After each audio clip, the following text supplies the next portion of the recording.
It is time for your Clemson preview. This is one of the toughest games left on the schedule, but some people pretty optimistic about how Syracuse can match up. We'll dive into that. We'll also get you Dabbundo's digits, all the stats you need to know for this matchup as well. And we will do our prop shop picks with our friends over at Prize Picks and also give you our thoughts on the spread and the total heading into this game, courtesy of BetOnline AG. All that coming up. It's the Locked On Syracuse podcast.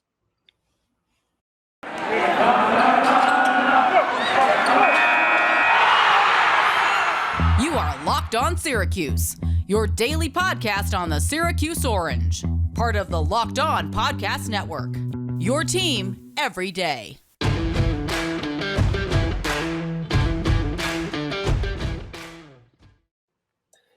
This is your preview show for the Clemson game. Tyler Aki, Tim Leonard with you every single weekday here on the Locked On Syracuse podcast. Catch us Monday through Friday. We thank you for making Locked On Syracuse your first listen every single day.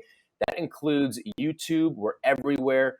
Check us out, subscribe wherever you get the show. And even if you're subscribed to us on Apple, Spotify, all that stuff, check us out on YouTube as well. Throw us a subscribe there. We love interacting with you guys in the comments and all that stuff.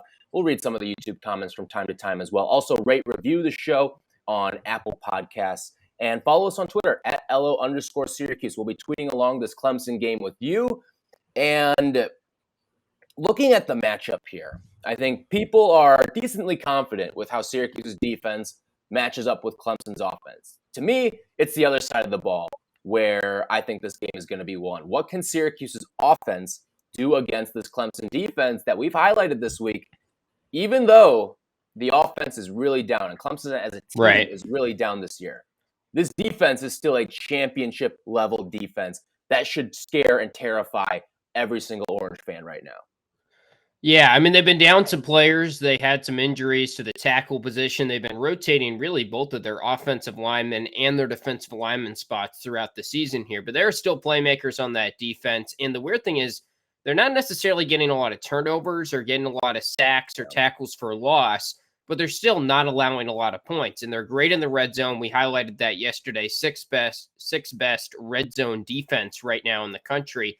So I think that's a byproduct of teams understand that Clemson can get after the quarterback, and they're game planning to hit those short underneath passes, run, really protect a lot, put 7-8 guys in pass protection against Clemson. I really think that's because they understand Brent Venables' defense can get after you if they are able to. And that's why teams are putting a lot of protection against them. But the key stat there is they're not allowing a lot of points, despite not making those sort of key game-swinging plays on the defensive end. They're going to be one of those teams that is letting up 2 yards per rush, 2 yards per play.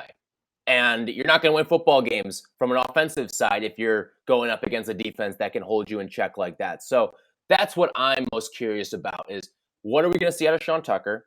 Because, and also, how is the offensive line going to look? Are we going to see some standard 5-man protections, or are we going to see a lot of 7-man sets, some 12 personnel with 2 tight ends in there, Elmore and Mang, a little bit of Luke Benson as well in some pass blocking situations? Because you're going to need it. This is a Clemson defense that they're going to win their one-on-ones with you, okay? And that's part of the problem is you have to be able to protect your quarterback because this Clemson team can get pressure on you.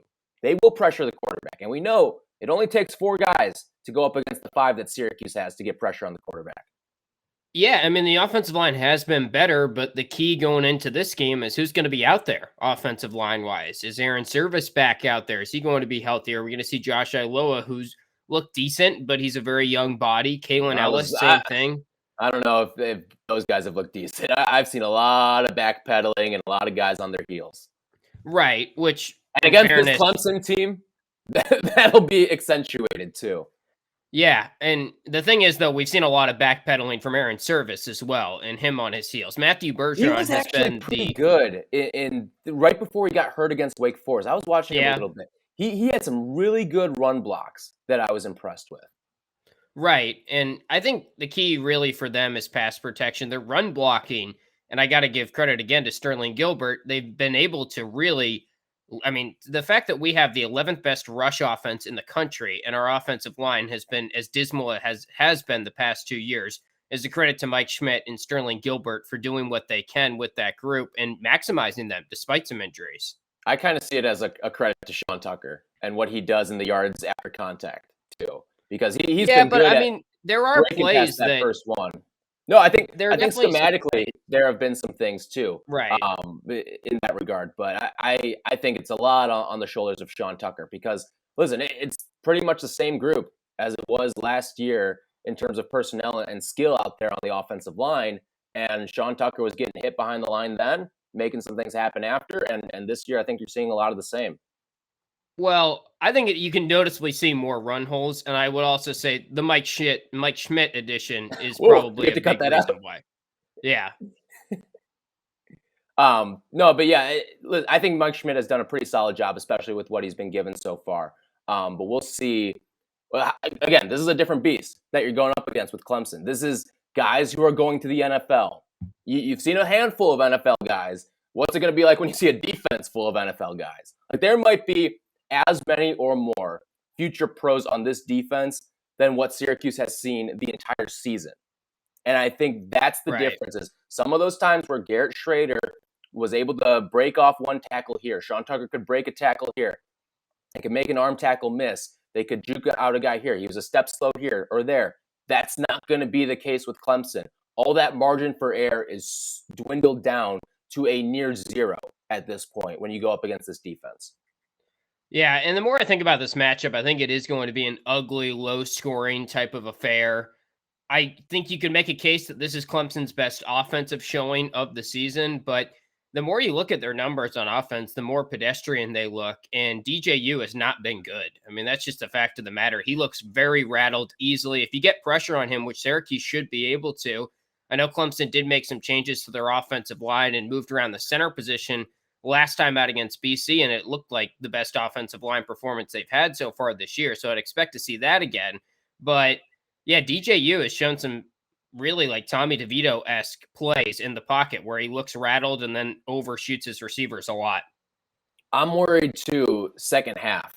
Like, does Clemson figure things out? I want to see what happens with second half adjustments as well. I think that's the most intriguing thing in this game because we've seen Syracuse defensively really get beat down in these second halves and lets teams back into games. Even though you're humming offensively, you got a lot of momentum going, and that's where some of these games have been lost. Like you were pitching a shutout against Rutgers. You had Wake Forest on the ropes at half, and then you let these teams climb their way back in. So I'm intrigued by that. And then let's be honest, Garrett Schrader is going to have to make 2, 3, maybe 4 big time throws in this game, and I just don't know if he has that in his arsenal right now. Yeah, and if it's not throws, a big-time run or two, and that'll be interesting. How often can he scramble for first downs? Because he did it at such a great rate against Wake Forest. Can he keep that up against Clemson? That's a big question mark. And these explosive plays, I don't know if you saw this. David Hale actually, it's a big game when David Hale is previewing it, but Syracuse-Clemson, he said that he wrote this little thing on ESPN.com that says, it gets into the whole chunk plays, right? And the Tigers and Syracuse, quite frankly, for that matter, too, don't get a lot of those chunk plays. In fact, Clemson is 5th worst in the country right now. Right. And he ran the numbers on this, too, why chunk plays are important. Drives that have at least one explosive play, so like a 12-yard run or a 16-yard completion, they result in points 64% of the time. Drives that don't, less than 10% of the time you're scoring points. So sustaining drives, you may beat down the defense a little bit, but it's not a great recipe for scoring points. And it might come down to which one of these offenses can break off more big plays. And even though they've been down this year, I trust Clemson's offense to do it against Syracuse's defense a little bit more than I trust Syracuse's offense to do it against this Clemson defense. Yeah, I'm going to need David Hale to explain to me how that adds up to 74%, and that's fine. But I understand the point. I don't really get how 64 plus 10. But anyway, I think it is true. And I think that also, we'll get into the over-under, but I'm starting to lean towards the under here, which is weird because we were so shocked by the initial line. But if there's not any big plays, it's probably going to be long drives from either side as well because they both like to run the football, and that's really the only thing they can do offensively. All right, we will get into that when we get to our official game picks. And when we come back, we're going to get into our prop shop as well, give you some over-unders courtesy of our friends over at Prize Picks, and also Dabbundo's Digits is back with a big-time Clemson preview. He loves previewing this game, so we will do that in just a little bit. But first, let me tell you about Built Bar and all the great flavors that they have. It is our favorite protein bar here on the Locked On Syracuse podcast because they've got something for everyone. And when you talk to Built Bar fans, they're passionate about their favorites. You know Tim and mine by now. It is the peanut butter brownie. We rave about it every single time we talk about Built Bar. They've got so many different flavors. And if you haven't tried them all, you can get a mix box where you'll get 2 of each of the 9 that they have in their arsenal. Not only are they great tasting, but they're also healthy for you as well. Check out some of the numbers here. 17 to 18 grams of protein, only 130 to 180 calories, 4 to 5 grams of sugar, and only 4 to 5 net carbs. They all have amazing flavors, tasty, healthy for you as well. They've got fruit flavors, they've got chocolate flavors, they've got some other sweet flavors like a cookies and cream, like a salted caramel. So they've got a little bit of everything. Hey, you're a Syracuse fan. Why don't you get an orange pack of Built Bars as well? I'm not a fruit-flavored guy when it comes to fruit chocolate, but this Built Bar changed my life and changed my perception of mixing the chocolate with the fruit. So order today. Get the peanut butter brownie, get the orange, get the strawberry, get the salted caramel, or get a mix box and get a bunch of all of their flavors. So go to Built.com, use the promo code LOCKEDON, and you'll get 15% off your order. Again, Built.com, promo code LOCKEDON for 15% off your order. Let's dive into the prop shop here. This is one of our favorite things that we do every single week here on the show. Looking at these numbers from Prize Picks, I'm really, really fascinated with a couple guys, notably Sean Tucker. We'll get to him in just a second, but let's start with Garrett Shrader here. The over-under from Prize Picks is being set at 149.5 for his passing total. Seems a little high to me. I want to know what your thoughts are on this one. Yeah. Well, it's interesting because a lot of this depends on game flow, I would say. If they get down, maybe I could see him getting over this number. And it's interesting, too, because we're going to get to his over-under and rushing yardage. And I'll just spoil it now because we're going to pick it in a second. But that's set at 54.5. I would almost think that would be closer to 100 or something. I thought that was really low. You know what's funny? It feels like these numbers are almost flipped. I feel more confident I mean, you getting can't put 150 rushing yards than the 55 passing yards, I think. Right. You can't put a quarterback at 150 in the rush yard category for an over-under. Not even Lamar Jackson or Michael Vick would get something. Sure. Like that. But look, Garrett Schrader, I saw Dabbundo talking about, he's going to talk about in a second, but he's right up there in terms of best rushing quarterbacks in the country. There's no doubt that his rushing grade on PFF looks great. I think he's just going to continue to do his thing rushing-wise in this game and still struggle a little bit passing-wise. So I will go under the 149.5 for the passing yardage. By the way, I apologize. I didn't rattle off our stats from last week, and you're probably a little upset with me on your birthday, by the way. We both did good. Happy birthday again. Yeah, but you did particularly well, my friend. I think you have the first clean sweep of the season. You went a perfect 6-0. You hit on Sean Tucker's first touchdown. I needed it. You did need it. You needed to make up some ground. So right now, you are 18, 19, and 1, 6-0 last week to get you only minus 250 now. I am 22, 15, and 1. 4-2 last week. I missed on the first touchdown. I set a Shrader run, and I also picked Wake Forest to cover in the game. I am up 660 on the year, so I apologize for that, Tim, on your birthday here. Still way behind. It's so sad after a 6-0 week. Yeah. So here's a 6-0 for both of us this week.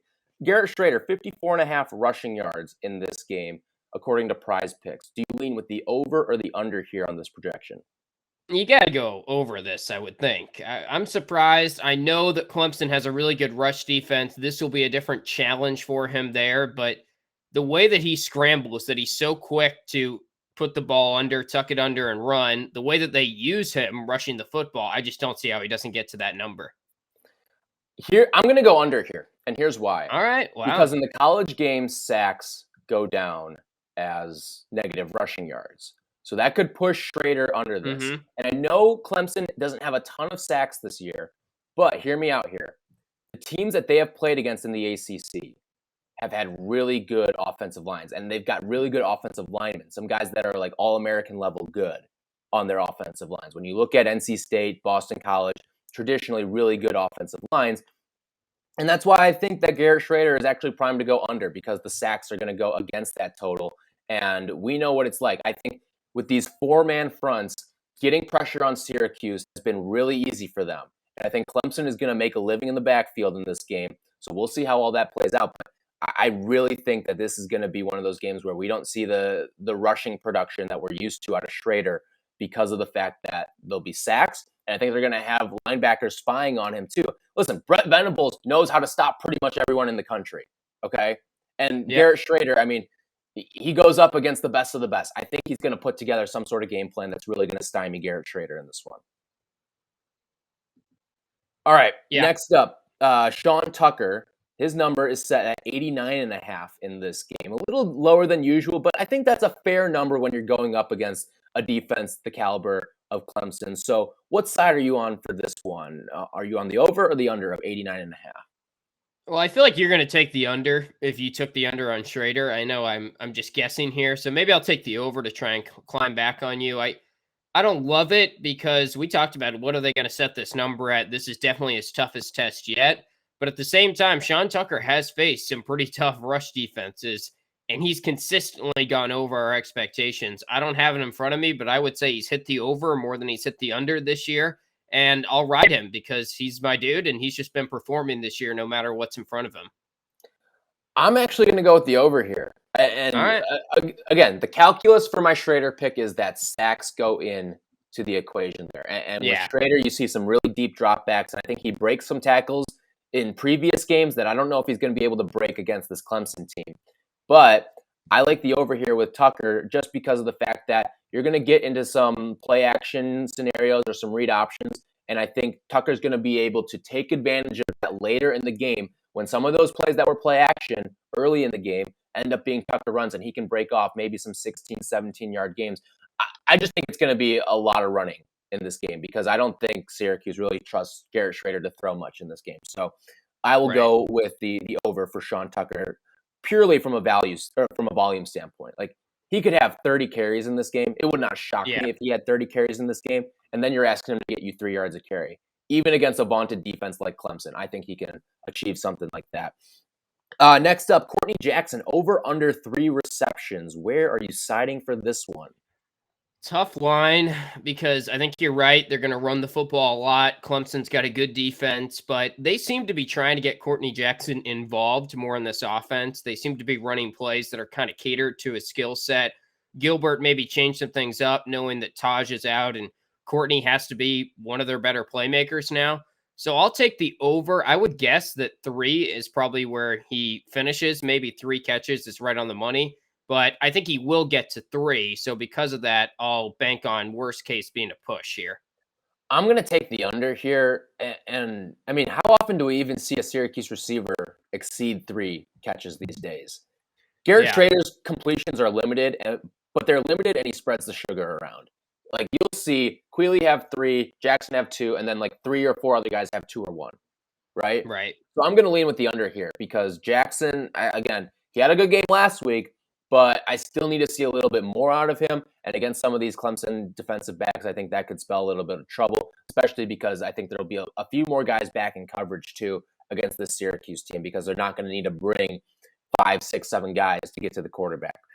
DJ Uiagalelei, 209.5 passing yards is the number set by Prize Picks. What side are you sitting on for DJU against the Syracuse defense?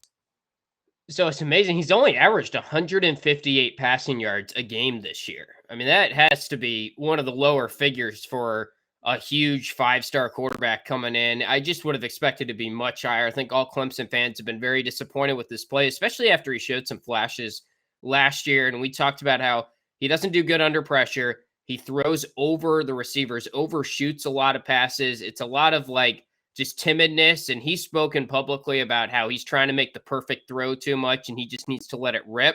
I'm a little scared that this is a game where it all comes together for him off the bye week, offensive line in a better situation than what it has been. But despite that, I think I'll still lean with the under there just because he hasn't really shown it that much, and I think this is going to be a sloppy game. I'm going to go with the over here. I think he's going to be able to take the lid off the defense a couple times in that second half. And one of the big problems with this Clemson offense is the fact that, guess what? I mean, DJ Uiagalelei, it's not always his fault. Clemson is 81st in the country right now in drop rate. So some of these are actually on the receivers end of the bargain here as well. So I'm going to go with DJ to go over here. I think they picked some things out of the bye. All right, enough of our numbers and statistics and all that stuff and our picks against the projections. Let's get to Anthony Dabbundo. He does this with us every single week from the Action Network. He gives you all the numbers that you need to know for the Syracuse and Clemson matchup. Here it is. It is Dabbundo's digits. The numbers you need to know. Anthony Dabbundo breaks down the biggest stats for this week's Syracuse matchup. Everybody! Dabbundo's digits. If you ain't taking stats, get the out the class. On the Locked On Syracuse Podcast. Where you at? Let's go. The stat of the week is 86%, which was Syracuse's post-game win expectancy based on the advanced box score from the game last week against Wake Forest. Saturday was by far the most frustrating of the 3 close losses for the Orange this year because Syracuse was absolutely the better team. The office of Dabbundo's digits is imploring Dino Babers to be more aggressive on 4th down. But the other numbers are even more encouraging for Syracuse going forward. Garrett Shrader and the offense had an excellent 42% success rate on passing downs and a 60% success rate on standard downs. It was a legitimately excellent offensive performance against a ranked opponent. Syracuse should have won. And I don't care if the name on the front of the jersey says Clemson, because this team just isn't very good. And the Tigers' issues start on offense. Clemson's passing offense ranks 128th out of 130 FBS programs in passing success rate. Despite the supposedly explosive athletes they recruit and have, the Tigers are just 112th in big plays.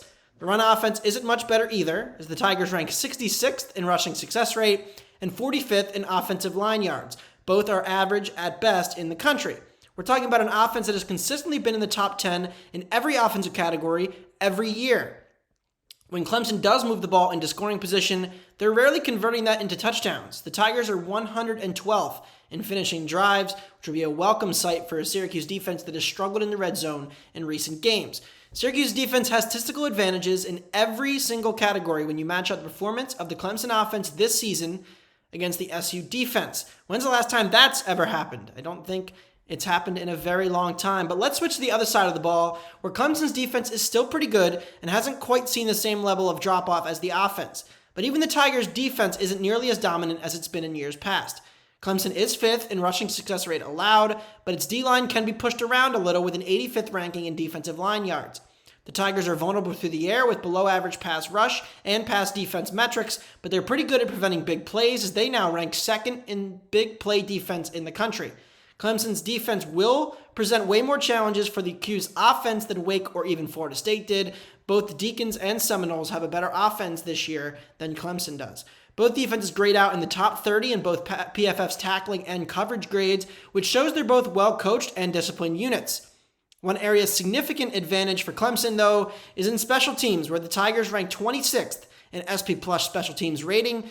The Orange have fallen to 100th after a few poor showings. Not quite special teams U this season for Dino Babers' squad. PFF generally does like the play of Garrett Shrader thus far in 2021, though. He ranks 3rd in the country in PFF's rushing grade amongst all quarterbacks behind Liberty's Malik Willis and UNLV's Doug Rumsfeld. They have only charted 1 big-time throw, though, for Shrader compared to 4 turnover-worthy plays. There's plenty of passing deficiency, we all know this by now, but it's becoming more and more clear that the rushing ability is providing a ton of offensive value for the Syracuse team, which will need some Eric Dungy-level juice to pull off this upset as a 2-touchdown dog. Here's some history. Syracuse is 12-8 against the spread under head coach Dino Babers when an underdog of 2 touchdowns or more. Clemson is ripe for a potential upset on Friday night if Syracuse can overcome the Tigers' very good rush defense. That's the battle of strength on strength. It's the Syracuse running game against the Tigers' run defense. Probably will decide this one, which I think Syracuse has a legitimate chance to keep this one pretty close and maybe pull off another Friday night upset. Our thanks, as always, to Anthony Dabbundo. Check him out on Twitter at Anthony Dabbundo. Follow him on the Action Network, or don't follow him on the Action Network. He said he's been cold lately, but no, seriously, follow him on the Action Network. He is due to regress to the mean, as we love to say on this program, so he will get hot once again, as he usually does. Coming up next, we will get into our pick segment where we go into the spread and the total on this game. over-unders and spread brought to you by BetOnline.ag. That's coming up in just a little bit. And speaking of BetOnline.ag, they're back and better than ever with all eyes on the gridiron as teams are back for another football season. And as always, BetOnline is your number one spot for all the pro and college action this season. They've got a new updated site and interface with even more odds, props, and contests. And BetOnline continues to be the number one source for everything football. So head on over to the website or use your phone to sign up today and receive your 50% welcome bonus on your first deposit. All you got to do is punch in our promo code LOCKEDON. That'll get you that 50% welcome bonus on your first deposit. They've got football, basketball is right around the corner. I mean, can you believe it? The NBA is about to start up. College basketball less than a month away. The MLB playoffs are in full swing right now. They've got boxing. What a great sports time now. It is. I mean, the fall is the best time. If you are not in on betonline.ag yet, now is the time to sign up because there's so much going on, so much to wager on. So do it right now. They've even got your favorite Vegas casino games as well. Don't wait to take advantage of all the amazing offers for the 2021 season. BetOnline is the fastest and easiest way to bet on all your favorite sports. BetOnline, where the game starts. So the spread in this one has dropped a full point, but it's a significant point that it has dropped. It has gone from 14.5 to 13.5. And for some people, they're seeing it as a 1-point drop. But for people who are really in tune with the gambling world, that feels more like a 3 or 4-point drop given the numbers that it has gone through. It opened at plus 14.5, which is a critical number because of the way that football games are scored. Oftentimes you'll see spreads of 3, 7, 10, 14. Those are critical numbers that this spread is moving through right now. And to go from Clemson winning by 2 touchdowns to now winning by less than 2 touchdowns is significant from a number standpoint. So 13.5 is what we're setting it at right now. Where do you lean on this one? I'm really torn. I think if it was 14, I would feel good that Syracuse covers, but the 13.5 does scare me. The number that I have in my head for the final of the game is 28-14 here. I think it is going to be low scoring. I think Clemson's going to win the game pretty handedly when it's all said and done, but Syracuse is going to threaten in the first half and keep it close. The crowd will get involved at some point. I just feel like Clemson has more pieces. They have more talent than us, unfortunately. They have a defensive line that matches up well against our strength, which is our rushing attack. And I think Syracuse is going to be able to move the ball a little bit. But are they going to be able to finish drives against Clemson's good red zone defense is a big question mark for me. And I think it's just a different challenge. We're down a couple offensive linemen. They're getting some offensive linemen healthier, and they're coming off the bye week. So I'm going to say that Clemson covers and they win this game 28-14, and it's a very close cover. If the line got up to 14.5, I'd almost maybe change my pick. That's how torn I am. Interesting. So I am I'm going to go with Clemson here on the spread as well. I think this is going to be a 31-14 ball game in this one. I don't see Syracuse's offense doing much against this Clemson defense. They're that good. And that would lend me to go with the over here. So I'll split with you on that one. But I think it'll be just enough points to go over. I think Clemson's going to have somewhat of an offensive coming out party, at least to the degree where we're leaving this one. If you're a Clemson fan, you're leaving this one saying that game was progress right there. We went up against a pretty good defense, and we put some points on the board, and it's been one of our better offensive showings so far this season. So I think this could be that coming out party. And that's what I'm afraid of, too. This really could be the game. I was on with the ESPN Syracuse guys, Paulie and Stephen Fonte. They kind of feel the same way, too, that this could be the one where everything sort of clicks. You're coming off a bye week. You've got really good coaches on your staff as well. They have definitely seen some things that now that you've given them 2 weeks to prepare for the same opponent, and it's an opponent that I think it's not a rivalry, but it's a big game in their eyes because they don't want to be embarrassed. Right. And coming off of a bye week, that scares me in particular. Yeah, I would say that's a good point because there's also more tape out there on Garrett Shrader now as well, and probably easier for a defensive coordinator to figure out what Syracuse is doing in these run packages, how to best handle them defensively. And there's a defensive coordinator defense that's going to figure it out. It's probably Clemson in terms of Syracuse's opponents this year. So, yeah, and the other thing is Clemson's 0-5 against the spread, Syracuse 5-1. I just don't see it continuing that way. I don't see Clemson going to 0-6 against the spread. That's kind of a silly logic, but because you could also make the case, the numbers tell you that they're definitely going to cover based on that. But I think Clemson is due for a good performance. It's just a really tough spot in the schedule that we've drawn them here. Yeah, and I know people will say, "Oh, well, they've been due for a good performance every single week this week." But Yeah, I that's think true. You could say coming that. off the bye though is a different beast to me. Like that is where you get right most of the times. Right. Good coaches will get you right after a bye, and that's part of why we've seen Syracuse oftentimes struggle off of a bye week is because I don't think their coaching staff has been up to snuff these last couple of years. The one time they did it was that year in 2018 when they did go to the bowl game and they figured some things out after the bye week.